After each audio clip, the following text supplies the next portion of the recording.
There is a bloody struggle raging right now for control of Tikrit. The Iraqi city is under ISIS control, but Iraq's military is staging a major offensive to retake Tikrit. And they're getting a big assist, not from the U.S., but from Iran.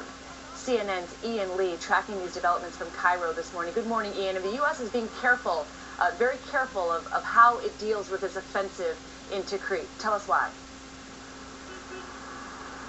Well, that's right, Christine. And Tikrit, as you may remember, is the hometown of Iraq's former leader, Saddam Hussein. What we have here is a predominantly Shiite fighting force going into a predominantly Sunni area.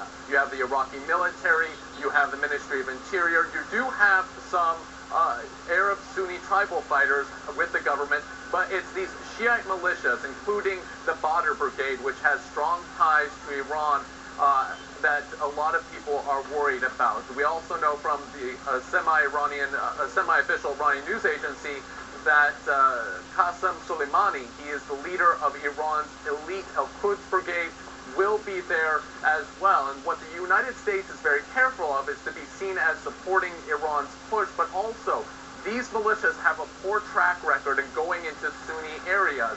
They treat civilians at times as enemy combatants. There have been a lot of accusations of human rights abuses, and the United States is very careful to get being brought into any sort of sectarian fighting.